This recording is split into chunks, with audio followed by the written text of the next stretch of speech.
Les journalistes, là, comme vous autres, là, comme toi, est-ce que en général, faut savoir très bien conduire comme aller vite? Non. La question, c'est que si les journalistes automobiles sont des bons conducteurs, il y en a certains qui sont très bons, comme Marc Lachapelle, entre autres. Jim Kenseth à Toronto. Il y en a plusieurs autres, là, je ne veux pas départager. Jacques Bienvenu, quand il était au Journal de Montréal, c'était la référence, ou à peu près, là, même parmi les conducteurs étrangers. Mais il y en a beaucoup qui sont très moyens. Ils croient qu'ils sont bons.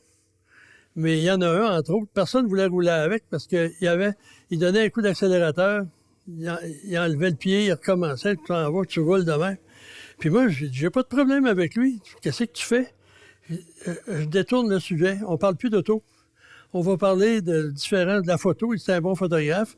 Puis là, à ce moment-là, il oubliait de dire de penser, d'agir comme un essayeur.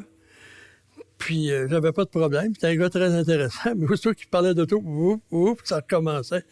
Mais quand on a fait l'émission Guide de l'auto à ma TV, pendant 2 ou 3 saisons, on invitait des gens du public à venir faire de l'essai de voiture. Puis moi, je m'étais dit au début, bon, ça va être drôle, ça va être des gens là, qui vont être des espèces de maniaques du volant. J'étais très surpris. Les gens étaient, en général, très bons conducteurs, très prudents, puis très intéressants comme personnes. Donc, il y en a qui sont excellents, il y en a d'autres qui sont exécrables, surtout les Américains, qui sont moins bons que nous autres. Bref, quand il y avait des présentations, par exemple, à Milford, là, au centre d'essai de GM, ils faisaient des slaloms, puis ils donnaient des prix, etc. Puis en général, les Canadiens battaient tous les Américains, qui n'appréciaient pas tellement d'être battus par des Canucks, là, et encore moins par des Frogs. Résume-moi comment ça marche, là, les essais routiers pour les gens qui savent pas. Tu sais, mettons, il y a 100 personnes sur la planète, ils vous appellent, tu as des amis à travers le temps. Comment ça marche? Ça fait ça combien de temps, là? Bon, c'est pas compliqué, ça. Les compagnies d'automobiles, ils regardent l'auditoire des journalistes. Ça, ils travaillent pour un grand média, petit média, etc. Ça n'a rien à voir avec la qualité du journaliste. Tu as d'excellents journalistes qui écrivent pour des médias moins importants en nombre, en distribution. Et à ce moment-là, ben, en général, là, un voyage de presse moyen, là, ça dure 3 jours.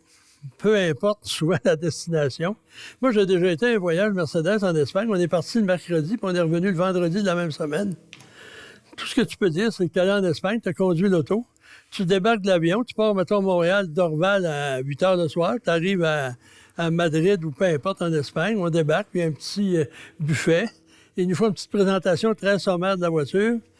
On roule à 2. On se parle, veux-tu rouler avec nous? On part, puis là, jusqu'à environ en fin d'après-midi, où on arrive à notre hôtel.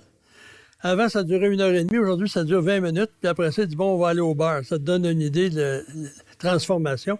Puis après le repas, ben là, soit que tu écris ton histoire tout de suite, et le lendemain, on part vers l'aéroport, puis on retourne à Montréal. Puis Ford, c'est encore les meilleurs, eux autres. Des fois, on partait, les voyages pour la côte ouest américaine, c'est très tôt le matin. On arrivait à Los Angeles vers midi. Là, ils nous donnaient un petit lunch, présentation. Tu roulais jusqu'à ton hôtel, jusqu'à peut-être 5 heures le soir. Présentation, repas. Le lendemain matin, lever tôt. On retourne à l'aéroport, puis on s'en revient à Montréal. Ça fait-tu longtemps que l'industrie automobile fonctionne comme ça?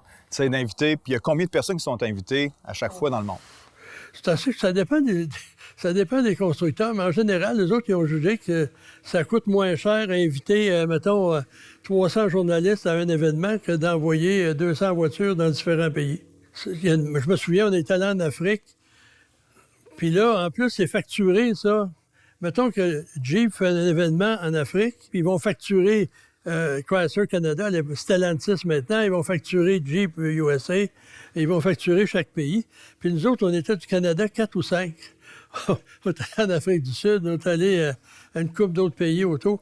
Puis on était en compagnie de Grecs. Il y en avait une dizaine, parce que la Grèce était prête à payer davantage. C'est assez curieux parce que c'est une présentation d'un modèle à moteur diesel, puis en Grèce, les moteurs diesel sont surtaxés. C'est presque assez de comprendre la logique de certains voyages. Moi, j'ai participé à des voyages. Là. Je comprenais pas pourquoi ils invitaient des journalistes. Je regardais au Canada, on en vendait 20. C'est sûr que amener quelqu'un en Europe, même si c'est juste 3 jours, aller-retour, toute la logistique, ils ne doivent pas faire d'argent. C'est juste pour afficher le prestige de la marque, quelque chose de même. Mais la plupart du temps, c'est la même chose. Là. Moi, après un certain temps, tu viens que, OK, tel hôtel, on est déjà allé, c'est pas pire. Ah non, pas celui-là. Puis là, les routes sont sélectionnées aussi. Tu n'envoies pas dans la nature de même. Là. Faut que... Toyota, je me fais toujours un malin plaisir à dévier de mon parcours parce que les autres, tu as des routes comme des billards, surtout comme à côte ouest américaine. Moi, je cherchais les routes qui étaient plus cabossées. Puis là, je dis, il y a surtout le cabriolet. Il dit, on ne veut pas que le capot sautille. Mais moi, il a sautillé. J'ai pris telle route. Mais ça, tout est programmé. Puis le désavantage de tout ça, c'est qu'il y a des journalistes qui ne sont jamais allés nulle part. Ils deviennent chroniqueurs automobiles, puis on les invite, puis on les traite comme des rois. Puis le problème, ces gens-là, on les croit. Puis il y en a qui ont des attitudes assez particulières. Là.